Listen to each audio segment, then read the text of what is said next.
Today. Woo! Welcome everyone to the 12:30 set. How many of you guys have eaten already?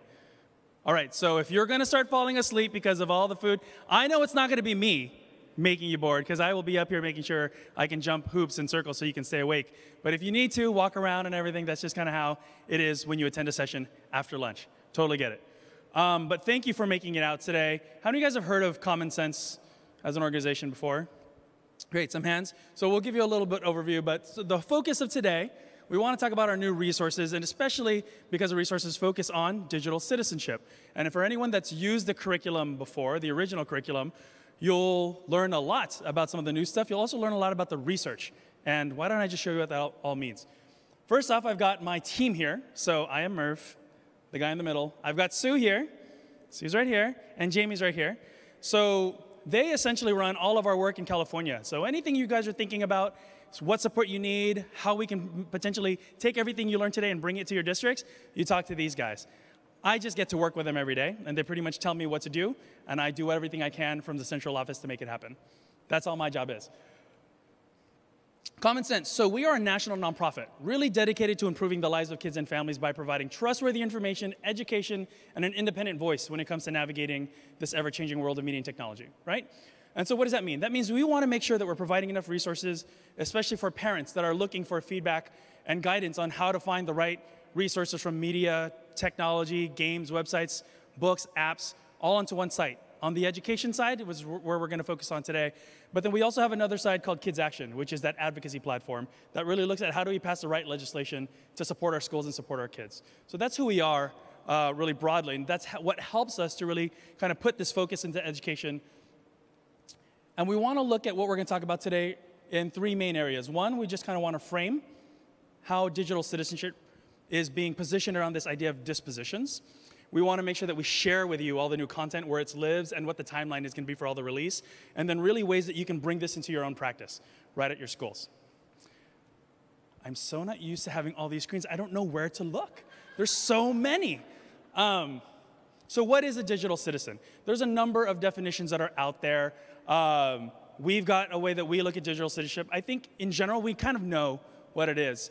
But for us, the definition is someone who is able to think critically about the opportunities and the challenges of the digital world and use technology responsibly to learn, to create, and to participate in this world of media and tech. So as we jump into this, one of the first things we want to do is kind of break the ice, break the lunch, sleepy mode. I'm going to have my colleague Jamie over here run us through an activity around digital citizenship. So think about the definition to yourselves, and I'm going to have Jamie take the lead. How about now, sound folks? I wish I was like a rock star, right? Because I can sort of do this and do this, but can everybody hear me now? All right, wonderful. Merv, can you give me a little... All right, we're going to ask you to do something. We want you to actually get up. We want you to connect with someone else, but really we want to know how it is that you define digital citizenship and what are the ways in which you model digital citizenship. So here's what we're going to ask you to do. You can put your device away if you don't mind. Actually physically get up, introduce yourself to someone, and then share one or two ways in which you model digital citizenship, either in your own personal life or in the classroom or outside the classroom. Here's one caveat. After you figure out what you do and what the other person does, find someone else. See how many traits you can actually build up over the next 3 minutes. Sound good? Ready? Go. Don't walk too far, though, huh?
if you can thank the person that you're speaking to and then find someone else to chat with, that'd be great. Don't forget to thank the person.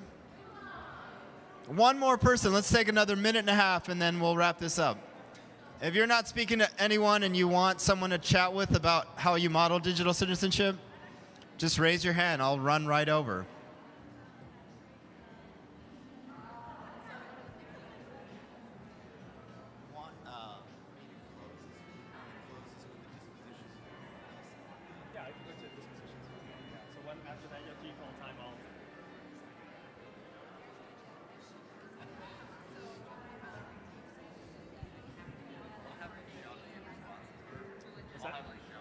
Yes, exactly. Yeah.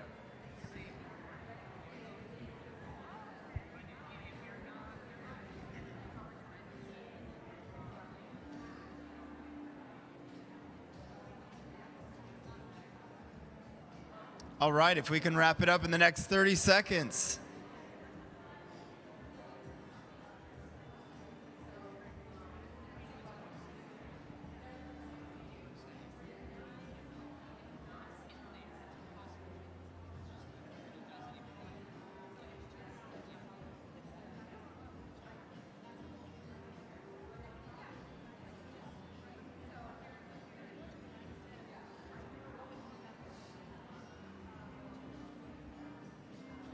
And 5, 4, 3, if you can return to your seats. 2, thank the person in front of you or next to you. And 1. All right, let's try to gamify this. Let's see if we can come up with the top 10 things we do as audience members or folks in our lives that actually showcase the digital citizenship traits. What are some of the ways in which we do that? Well, let's try to come up with 10 in a minute. Anybody want to start? Number 10, yes. Read an entire article, not just a headline. Mad props to you, beautiful. Number 9, yes.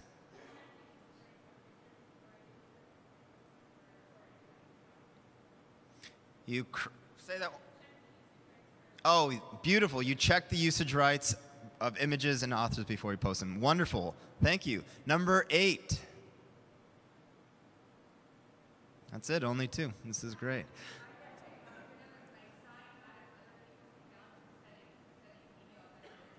Oh, that's a good one. Signing out of other people's accounts before sending them in their name. Wonderful. Number 7.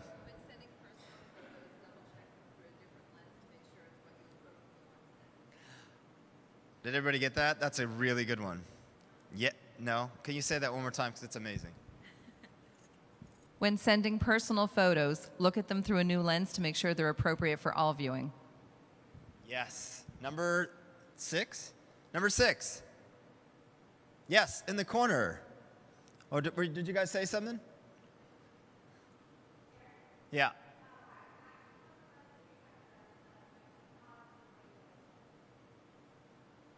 That sounds good. I didn't hear you, but that sounds really good.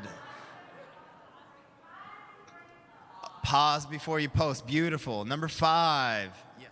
Make sure that whatever you put out there, you would be willing to say face-to-face to the person that you commented on. Yeah. Amazing. Wow. Number 4. Add alternative text to your web content and social media posts so that blind people can access it. Accessibility. Beautiful. Number 3. Leave my phone in the car during dinner. Is that what you did? Beautiful. Number 2. Internet safety. Don't post anything public. Beautiful. And the top, no, I wouldn't say the top. And the last one is, anyone? Yes. Beautiful, beautiful. These are amazing things we all do every day of our lives. I'm very curious about how we continue to actually share that with our students. Merv, back to you. So just joking. I don't project that well. There you go. All right. So as we think about what you guys have been doing to model good digital citizenship, we got to recognize that digital citizenship is not just a series of skills. Because when you think about digital citizenship, you start to bring in things that make it more complex, like technology, like morals, like ethics, like civic entanglements, potentially, right? So it's far more complex than just digital citizenship is a set of skills we need to teach, right? So we're going to do another activity, but you can stay in your seats this time. This is going to help drive into the background, the research of the position we take in this curriculum, this especially refreshed curriculum that we're putting out. So can everyone show me what a thumbs up looks like? Can everyone show me what a thumbs down looks like? And then show me somewhere in the middle, kind of like a rating scale, right? Okay, so I'm going to read off and present up a series of dispositions, a series of dilemmas.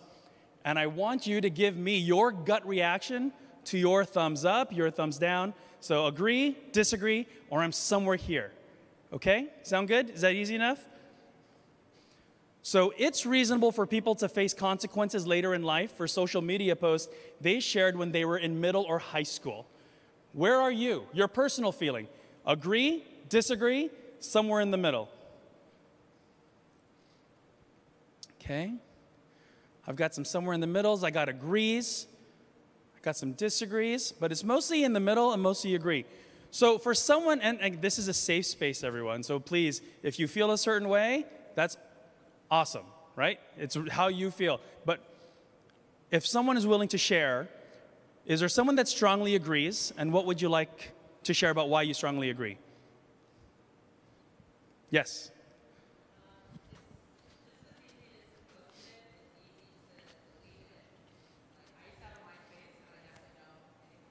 Yeah. I pushed it out when I was in, high school, and it's gone. It's not easily searchable now. Yeah. So, and if you post something then, it's still you posted it. Yeah. So. Yeah, you posted it back then, so you're responsible for it. Yeah. Sure. Take care of it. Is there anyone that is disagree? Right back there? Their frontal lobes aren't completely developed. They do stupid things all the time. And Sure. the idea of somebody seeing the things that I did or thought, Yeah, I would have gone for Bush when I was like 14 years old in 1990 or 1988. We all make decisions that we regret when we're 12, and well, I don't want to live with those consequences for the rest no of my one life. Snapchatted it before. No one took a picture. No one videotaped it. No one passed the scope with it. Yeah, kids' frontal lobes aren't fully developed. We're talking about the part of their brain that makes them think about the long-term ethical consequences, and yet we've got these resources and tools that can live forever now, right? Great. So, next question. Parents should monitor their teens' text messages, apps, and social media accounts. Agree, disagree, somewhere in the middle. I see a lot of agrees, and I see a handful of disagrees. So no one really in the middle. People are pretty firm, like agree or disagree here. Who wants to share why you agree? Why should parents monitor their kids' teens, their messages, and social media apps? Someone want to share over here, Jamie? Oh, you could have just ran all the way across. Oh, it's back there. There you go. Oh, yes.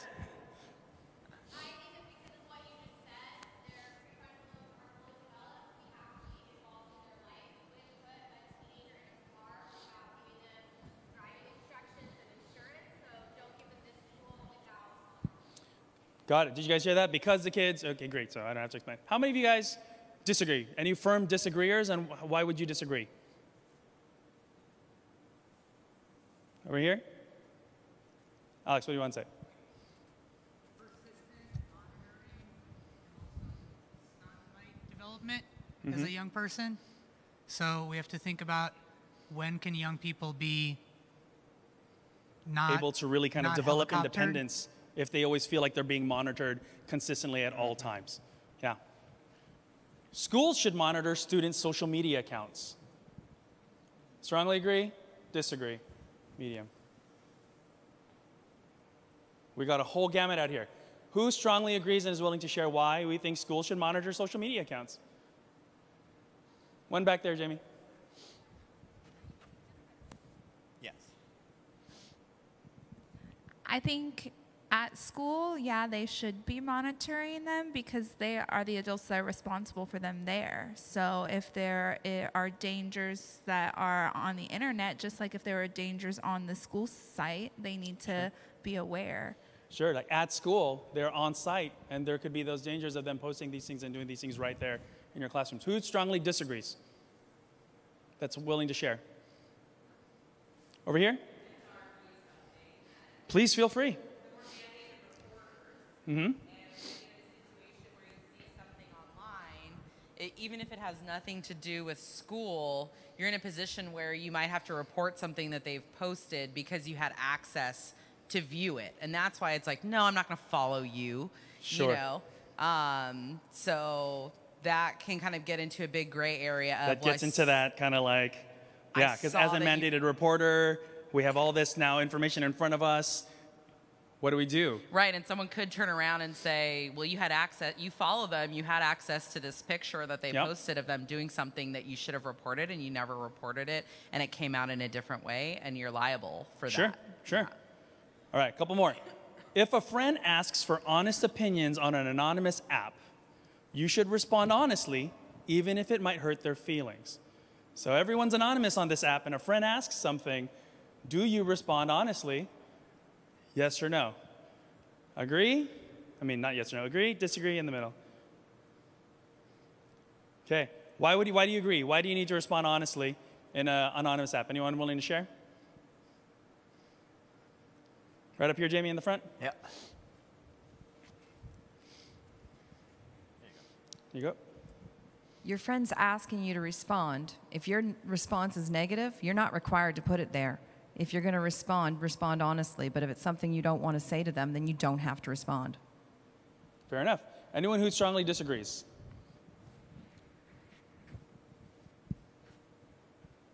Alex, you want to share? We got Alex. He's got a strong disagree.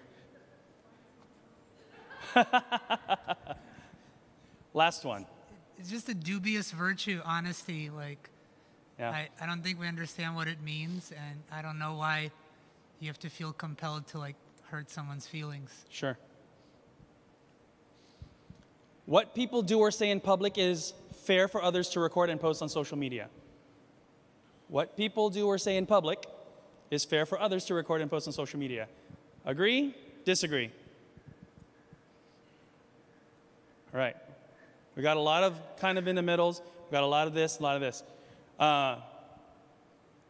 So, strongly agree. Jamie, let's look around. Who strongly agrees? It's okay. If you're doing this in public, I have the right to share it. Who strongly agrees? One more time. Over here. Well, I believe we live in a different age now where anything that you do in public can be of record, and we have to be, I think, as good digital citizens, we need to be careful about whatever we want as our public face.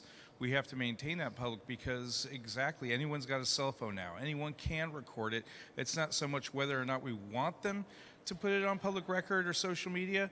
It's a reality. It's there. Sure. So if we're going to live in the public, we're going to do things in the public, we have to be aware of what we're putting out there because it can be disseminated anywhere. Sure. What you do in private should still be kept private, but what you put out there, it's going to be posted whether we like it or not. So I kind of like, I'm saying I agree because... You agree because it's a reality, but not necessarily because the practice is something you agree with.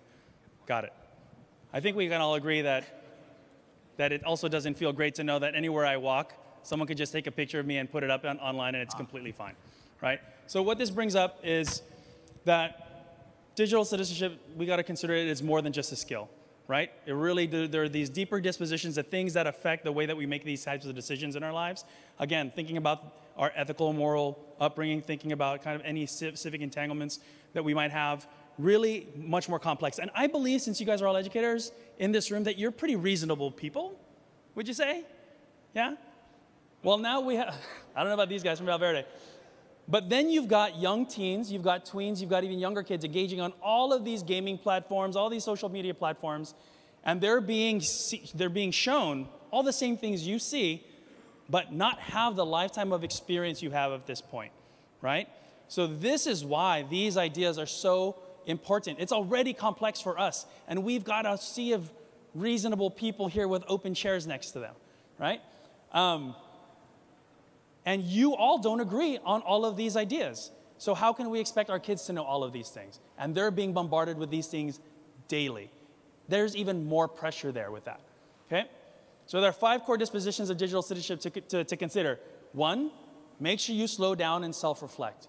Take the time to really think about what you're going to say or what you're going to do. What is the intention around it? Explore perspectives, right? This is something that's part of the kind of our news and media literacy side. When you see one thing, how do you verify that thing? How do you look for other perspectives to really kind of make sure that you're looking at the whole picture? Seek these facts and evidences. Envision options and impact. What could happen? Understanding the empathy of your decisions and how that might affect others, right? And then actually take action, actually doing something about these things. This current environment, digital drama and cyberbullying ranked #1 on the list of our educator concerns in all of the research and conversations we have.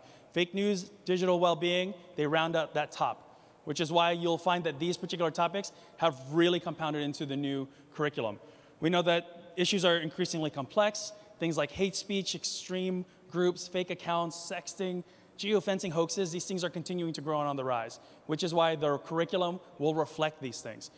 And we know that there's many walls between home, school, and they've come down, right? Everything's completely blurred. There is no line between home and school now. These things just follow them everywhere they go, okay? So what is new? How can we address these things? I'm gonna have Sue kind of walk us through the content pieces, and then we're gonna have Jamie kind of walk you through some templates and how to implement. All right, so how many of you guys have seen the old curriculum? What is this? Oh, click, click. Ooh, okay, I'm sorry. Do that one more time for me because I wasn't paying attention. Okay, so for those of you who are familiar with the old curriculum, you might know that it is based on the work of Harvard's Project Zero, right? The Harvard Graduate School of Education, and it really poses a lot of dilemmas, but the new one really poses a lot of dilemmas and is really much more youth-centered and has new videos. It has a strengthened home-to-school connection, and the biggest thing that I think teachers are excited about is you can use it all through Google Classroom, okay? So before we just had those PDFs, and now we have the ability to be able to push it out through Google Classroom with slides and with docs. Those are editable, so even if you're not a Google Classroom group, you can put it into your Microsoft system. You can download any of these slides, any of these PowerPoints, you know, and do your own thing too, right? So currently, the 3rd through 8th grade digital citizenship curriculum is now available on our website. So it is still free, it is still available there, and it still does the same thing, empowering students to think critically, behave safely, and participate responsibly. So if you go to our website, you will see what's called the original scope and sequence that has all the old lessons, K-12. Now we have the new lessons that are available 3-8. And we shifted a little bit so that the lessons are into 6 topic areas instead of that original 8 topic areas that we used to have. And you can see kind of how they've been redistributed and rebucketed. And you will also see, I'm sure there's a spotlight thing on here. Hold on. Oh, yeah. Okay. So you will also see that we created a new one here, Media Balance and Well-Being, that really emphasizes that idea of addiction and distraction and self-care. And the other thing that we've really emphasized is news and media literacy. So we've kind of put some of that information literacy and copyright and fair use back in there as well. Okay? So just wanted to let you know that we've changed things around a little bit. And remember, I don't know if you've seen the old stuff, you'll know that there used to be some holes in the curriculum. Not every grade had every topic, and now, ding, we have every grade at every topic, all of them across from 3rd through 12th grade. So currently, I'm telling you, the 3rd through 8th is ready. K2 is coming this fall, and 9-12 is coming this fall as well. Okay, so they'll be available at back to school time, and 9-12 will definitely have topics. I'm piloting them right now, and they look really fantastic and awesome, and so I'm very excited about that 9-12. And so as I mentioned, there are things here that are available, like those in-class activities via student, the student handouts are editable and through Google Classroom. There are brand new videos that are really fantastic, all new with new kids. Nobody has a flip phone anymore. And the slides are available for you as a teacher, so you don't have to make them up. We've already made them for you, and they're gorgeous. I'm going to stop there, and Jamie's going to walk you through a lesson example and what that looks like for you in the new curriculum. Uh-huh, yeah. Okay, everybody, you feeling pretty good about this? You guys are so animated. This is great. All right, so I'm going to actually make this very practical, the next section. We're really going to envision what you might share, how you might actually implement some of these lessons into your academic setting. And so I'm going to ask you to do two things. One is if you can physically get up, I'd like to make things very practical. So if you can physically get up and pair yourself up with two other people, so yourself and two other people. If you can find an administrator within that group, great. If you can't, then just pick three people. And then what I want you to do secondly is I want you to envision yourself as educators in that space wanting to implement some of these lessons. So do me a favor now, sit next to two others if you can, introduce yourself, and let's get the ball rolling. Let's make this very practical. So folks that are passive in the background, feel free to come join us if you'd like, and if not, I promise not to call you out.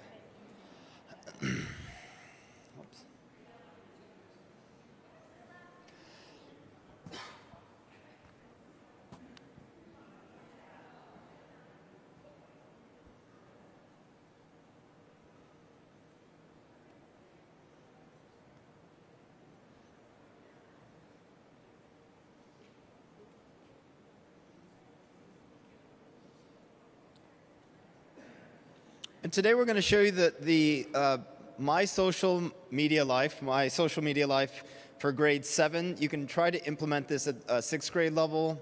You can also take elements for the 8th grade level, but you're going to practice, you're going to envision how you might actually share this lesson to your student body. And so what we want to do first is really start with that question, which is how does social media affect our relationships? And in many ways you can bring this up either at the start of the class period or you can embed it into whatever it is that you're weaving at your particular school. So the first question that I have for you is, as your own pseudo school with your 3 other folks, how might you embed this essential question in your lesson? What would it look like? How would you actually integrate it into the particular classroom? You don't have to answer it now. Answer it amongst yourselves. So.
I'll give you a few examples just so you're aware of how to implement the EQ. I've seen where a number of schools at the middle school level actually post this. They use a television screen. They'll post weekly EQs, not necessarily of our lessons. I've seen them done with our lessons. But they're really trying to promote this positive language in the space, right? I've also seen it done, embedded into projects like websites, where they're embedding some of these questions into the website design. So build a website with our class period using the essential questions. So think a lot about, beyond just the lesson themselves, think about the larger sort of context at your particular school culture. Got it? Anybody have a dying, Jamie, this is an amazing EQ that we would share at our school, made up of 3 educators? Anyone want to just share that out? Great. That lunch is really starting to settle in now, right? Yeah. So now what we want to do is really pause this video first. Oh well. We're going to watch this video, and then we're going to talk about it. The thing I love most about social media is to stay connected with my friends. Over spring break, I broke my phone, and I didn't have it for a week, and everyone thought I was dead. It was just so impossible to contact me. I do get a little stressed when there's this huge thing that's awesome and I can't be a part of it. And that's kind of worrying. That gets worrying sometimes. After getting my phone, in-person interactions, it's been replaced by text and call, FaceTime. I'm always with my friends, but when I'm not with them, I'm always talking to them on social media. It's a lot easier to just meet up with people wherever you are, as long as you have a way to connect with them. So whether that be texting or Snapchatting or calling them, it's really easy instead of having to like communicate through your parents. I would say it's very normal in today's world to be hanging out with people that you're close to or even not so close to and have moments where you're both just silently sitting on your phones. I don't really feel pressured by my friends directly to be on social media, but sometimes I'll see them get out their phone and like start looking at Instagram or something. I think when it fills that space, there's nothing inherently wrong with it, but I do see now that that seems, when that's the extent of what you do with a person, that's when it starts to bother me. Me and my friends are on our phones a lot at the same time. I honestly don't really know why we do it while we're together, but we do. I get like stressed out, like, oh, I'm probably missing this big thing and I can't comment on it or anything like that. It always looks more fun when you're not there. Even if they're doing homework, it makes it seem like they're having a great time doing whatever they're doing. I generally don't really get that jealous of when I see like photos of my friends together. That doesn't really bug me. I definitely do check it, and sometimes I get sidetracked. It still sucks to see that 3 or 4 of your friends are out going shopping and you're not there. People that I know actually worry about how many followers they have compared to other people, and like if they're not getting as many messages. It just causes so much unnecessary drama, I would say. Followers isn't like what you should be worrying about. It should be worrying about like being with your friends and things that you like to do, like basketball or reading or other things. If you are on your phone all the time, you will just tend to feel more lonely, low energy. I sometimes wish that it wasn't a thing so I could just hang out with my friends and play basketball or do other things like that.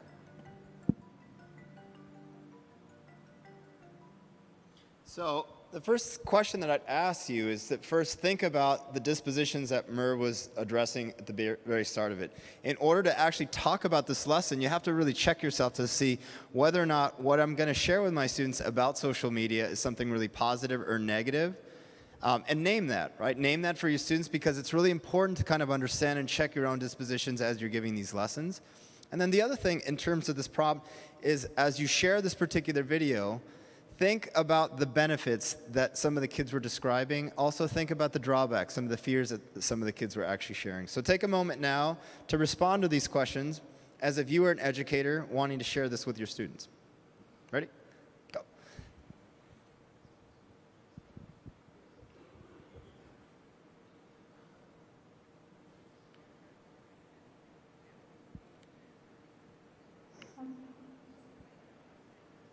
Just like no way of pausing that video.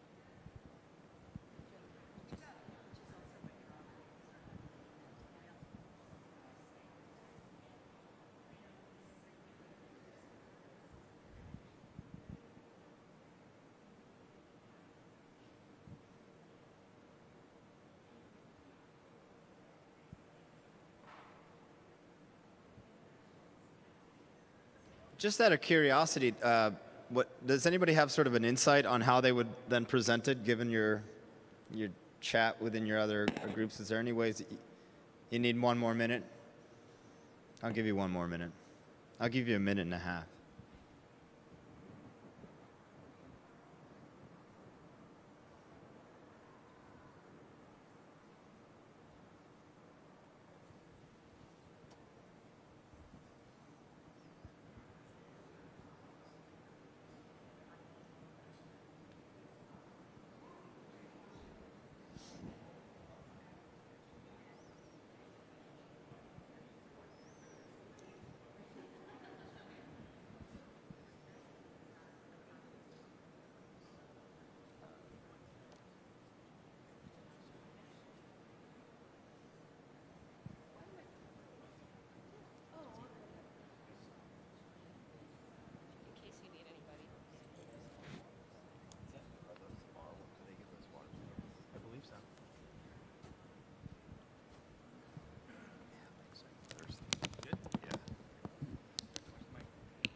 All right, let's share this. Does anyone have any insight on how they would embed some of these videos in the content?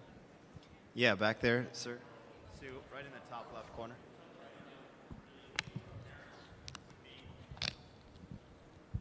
Is that really necessary?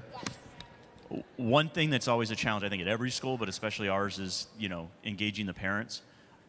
I love that video. It had a lot of rich content, but I would love to, after now going to Flipgrid and some of those trainings, Anchor, I'd love to actually create a video like that with our students and show it to our parents so it has more relevance to them. That's a really good extension. I think you're right on point on that. The more you can actually personalize that. I've done a parent talk where I actually videotape parents to address some of the dilemmas, and then I showed it to some of the students, or the school was going to show that, some of those dilemmas that parents were struggling with, to those students. So yeah, that's a great point. Anyone else?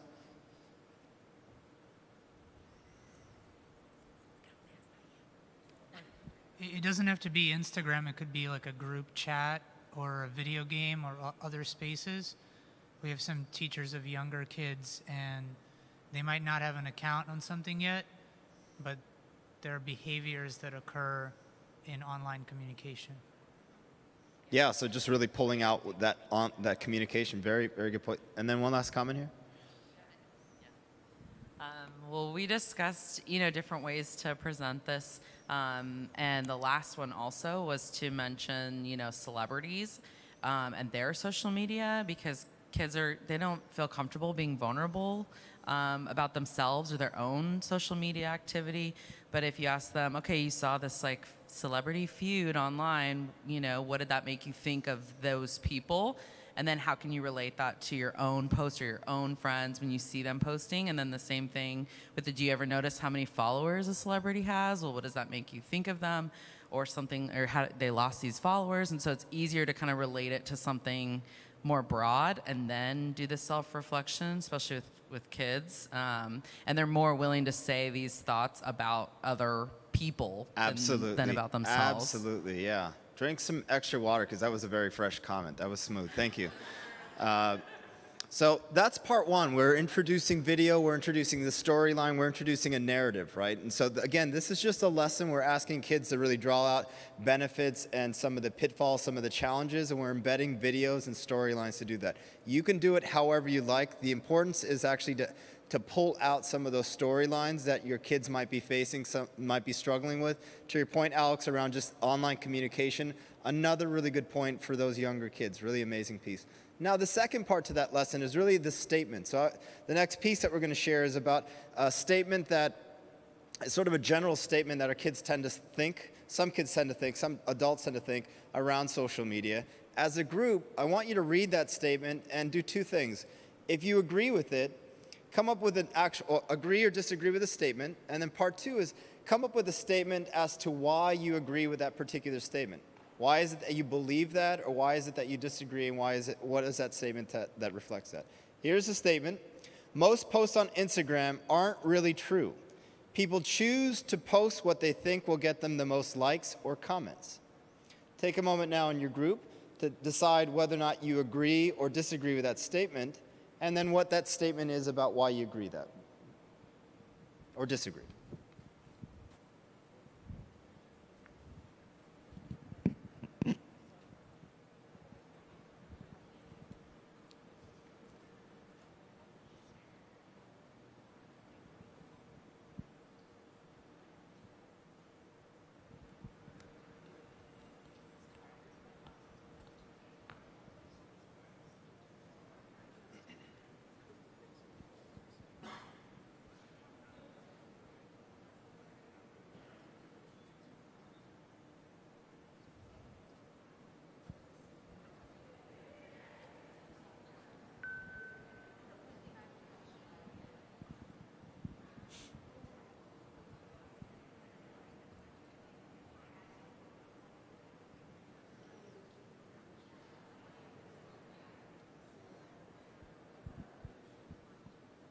All right, for the sake of time, let's bring this back together and let's figure out whether or not we agree or disagree in the room. Again, what we're really pulling out is our dispositions, our beliefs.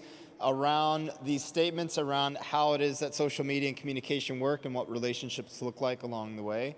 So we'll just go really quick. I'll just go one line here. You guys can either say agree or disagree, and then give me your very quick statement as to why you agree or disagree in that sense. I guess you can say split. Yeah, split's cool. Well, we didn't have a chance to share. We didn't have a chance to share all the way across, but we were split. I said that I agree, or I disagree. People will try and create the best version of whatever it is that they're trying to make of themselves in order to get the most likes, but not necessarily a untrue version of themselves. Wonderful. Thank you for sharing. Right behind you. Very similar. We agreed it's kind of nuanced. Like, probably the post is based on reality, but it's being presented in a very carefully curated way to send a particular message based on who's posting it. Mm-hmm. One more back there, maybe? Agree? Disagree? Why? Yeah. They're all on same page. We're all the same. Over here, we got something separate. Get my steps in. We were talking about influencers and how students are seeing influencers advertising for products they may not even like or believe in. So that's a big part of it too, just making sure that students are able to figure out, hey, that's an ad. That doesn't necessarily mean that this person likes that product. So we said that we agreed with it for that aspect.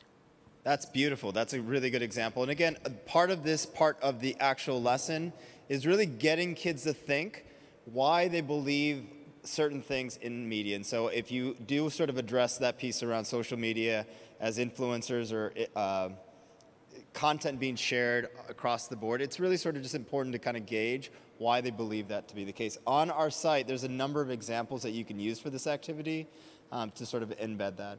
The other big piece is actually the takeaway, the terms, right, the vocabulary, and really getting to this point about a red flag feeling. This idea that if you don't feel something or you feel something that's off in social media, how do you actually name that first and foremost? So again, we define that by something that happens on digital media that makes you feel a little uncomfortable, worried, or anxious. And it's really important, I think, for as you give these lessons, as you all know, to create a space where people feel safe to share some of this content out. And that's a lot of the work, right? How is it that you can build sort of a trusting space in these lessons that enable your kids to actually share freely? Because what you might find is that kids we use social media for all sorts of other reasons, right? And that's where we can kind of embed SEL along the way. And then finally, to the point around dispositions, this idea of fire is what we've identified, this idea of feeling something, to take stock of your actual emotions first and foremost when you see a statement, to identify what it is that caused that feeling in the first place. And these two pieces might actually trigger a number of things for kids, right? They might trigger issues around cyberbullying, feeling like they're perpetrators in something. They might trigger something that they're addressing in that moment. The third piece is really important in that they reflect. And so if you are an English teacher or you're giving them some writing prompts, this might be sort of a great way to actually address this lesson, to have kids think openly about that particular statement. And then the last piece is really enacting, that if they were going to make decisions on social media and the relationship they have, what would they actually do? How would it actually make them feel along the way? You might actually forget this entire lesson and just have this posted up, that you just want to start to draw out the acronym is FIRE, that like, where are those moments that you feel like you're on fire? That might be the lesson itself. But again, those terms are really, or the key is to make sure that you're drawing some of these things out along the way. And then we won't do this for the sake of time, but there's another activity, noticing these red flag feelings. You can actually have an extension or close this lesson, noticing what those red flag feelings are, and then sharing a number of scenarios in which you actually feel that way. Finally, I think this is really key, which is ensuring that these statements aren't just skills, that you're actually empowering your kids with the statements that we have in this case. It's the power of their words and their actions. Ensuring that you actually have that along the way, that you just don't want to just teach these skills and say on to the next subject. We want to ensure that we're empowering our kids and giving them the language to use during this particular statement. I am done. I think we're all done. We would love to take any questions before that. We'd also love some feedback from you all. But before we ask for feedback, is there any questions you all have about the new lessons? They're live. 3 to 8 is live now. We are hoping to get K through 2nd as well as our high school lessons up by back to school sometime in August, Merv? Yeah, it'll be ready for back to school. So as of right now, we're testing out our high school curriculum in high schools around the country in certain areas where we have managers and partners. And then from that, we'll complete it and then get it prepared for back to school. And then we are also currently writing K2, which Sue was mentioning earlier, which is going to be has anyone used the K2 curriculum before? So a lot of the feedback we got from the K2 curriculum, especially when we first created the curriculum, was that it didn't really, like they were great lessons, but we really had to change them to fit the needs of our K2. And so we really listened to that. So K2, you'll find that there's going to be a lot more of like earworm type music type things, poetry, types of things that you do all the time in K first and second. And so really bringing those into the discussion, into the curriculum space itself. So that'll also be ready for back to school. Now, one of the things we also mentioned that we kind of briefly went through, all of our stuff's now available through Google Slides. So you can, if you are a Google Apps for Education school, you can just take those slides and put it right into Classroom. And now you can start adjusting the slides to meet some of your own learning outcomes, or maybe bring in some of your own ideas or some other slides that you want. So it's going to be optimized for you to be able to take that and put it right into your lessons. Or you can just download them and put them into a PowerPoint. Whatever platform you're using, it should be easy to be able to do it that way. Question over there. So Nearpod, if anyone here has been using Nearpod, Nearpod does have our lessons onto their platform. Nearpod is currently working on bringing in the new content, and they'll be cycling it out the same way that we've been cycling it out. If you are a current Nearpod, so Nearpod costs money, and so if you've got if your district has a subscription, then that becomes part of that subscription. If it's something where you're running just single bundles that have been prepaid, this is considered to them a whole nother bundle. So just know that is how that's framed. Or you can just come right into the site, bring down the slides, and make it your own self. But Nearpod will be offering it within their platform. They've been great in being able to take our curriculum and really adding some of those engaging components within the system that they have. Other questions? Yes. So we got back to school in the second week of August. So if you got 3 through 8, you're set already. But we are currently, go ahead. High school, yeah. So high school will definitely be ready come the beginning of August. We're going to put high school out as soon as it's done. And that'll likely be before August. And then K2 will be the last thing we put on. But to be safe, we'll have a full K-12 that'll be released about midway through August. So about the 15th is what we're estimating. Also note, if you are using the original curriculum, we are going to be creating a crosswalk. I might as well get on stage and do this. That crosswalk essentially is going to be a document that will outline our original curriculum and our new curriculum. And it'll essentially just draw some direct lines for you so that you can see this is all new stuff, all new content, all focused on these new particular topics that have really become heightened issues. This is original content that they've updated and really added new activities to, or completely changed the new video and put new videos into it. Or there are going to be some lessons that are going to be sunsetting. So if you have a favorite lesson that is going to sunset, you have a year to still be able to pull it directly from our site. And I know that I've been an educator. There are lessons that even though they've updated the content, I still like the original and I just tweak it myself. Download it and keep it and use it. But we are going to recommend you try and get to the new stuff as well. Yes? So, good question. So what we are going to do essentially is all the original content will be on our site. And when you click digital citizenship, once all the new stuff's out, it's going to push you to the new stuff. But if you go down a little deeper, you'll find that original content link. And you'll be able to do that through 2020, through that school year, through the 2020 calendar year.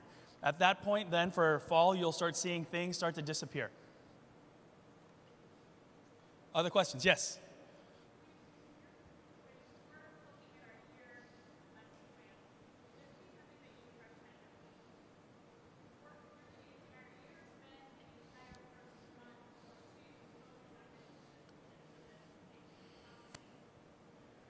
Sure. So the question was, is this something we recommend doing throughout the year or doing something in the beginning of the year? So every district, or even every school, has a different kind of rollout implementation plan. Now, what's great about doing it in the beginning of the year is that it then gives you time to reinforce throughout the year, right? So it's one way that you're already doing this in your classrooms anyway, right? You're like, here's my norms, here's my expectations, here's how we're going to be running class, here's the resources and all that. You can use this as a way of being able to reinforce that and talk about digital citizenship and how it plays a role in that classroom, that digital space. And then you reinforce it throughout the year. That may not be available for some classrooms just in terms of time. So we do have a number of schools where they'll do one a quarter, right? Or do something where they'll kind of do the first 3 in the beginning and then they'll do another 1 or 2 somewhere toward the tail end of the year to reinforce. I think where we've seen some really key implementation strategies are schools and districts that are committed to getting this taught in every classroom, taught to every grade level, not at every classroom, excuse me. So taught in every grade level, and they typically front-load it in the beginning, but then they use what they've learned in those skills and takeaways to then build it into professional development for the teachers throughout the year so that every teacher is now reinforcing the skill around these particular issues, not having to teach a lesson, but reinforcing some of the norms that they've established from these lessons. And then it helps to empower those educators that are teaching this to become some of those teacher leaders and getting all teachers to really build in these skills that are all practical in every single classroom. We know digital citizenship is not a core curriculum, but it is becoming core to the curriculum you teach in the sense of setting that foundation for them to be able to be in a confident, trusted space to where they can actually be creative and innovate. Other questions? Practical questions, ideas? All right, if you want to talk about what we can do to help you kind of really think about how you can bring this into your own district, we've got Sue here again. Sue's in charge of all of our Southern California schools. We've got Jamie, who is in charge of all of our Northern California schools. Again, I'm just here to make sure they have what they need to do their job really well. If you're interested to hear about how other schools and other districts are doing this around the country, come find me. I'm happy to talk with you about that. We do have a number of managers that are in a number of other areas, and I also am in charge of looking at how international has been using our content. So please feel free to ask me those questions. I'm happy to kind of walk you through, especially with the new stuff rolling out. Any other questions? So one, I apologize. This space wasn't really conducive for what we were expecting to do. I appreciate you all bearing with us. It's kind of amazing being on a big stage like this again. Oh no, that's almost like sharing a little too much. It's nice to be on a stage like this. It's kind of cool. But I do realize that it just didn't really kind of cater to what we were trying to do, the experience. They said Oasis 4. I was like, is that for real? Oh, it's real. So thank you for that. Thank you for bearing for it. If you have any other questions, we're going to be in down Mesquite Hall. Feel free to jump by the table. We can really dive deep there. Otherwise, we've got like 5 minutes left.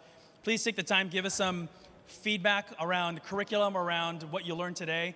If there's anything you want to share with us, you can just tell it to our face, but it'd be great for you to kind of fill this out too. It should be really easy. Otherwise, we'll be here if you want to come up. We can answer any of those questions. Yeah, you want us to put the original slide link up? Okay, the tiny URL, sure. We'll get the tiny URL up so that you guys can just download it and follow the presentation deck. Thank you guys so much. Thank you all very much. Have a wonderful day. Thank you.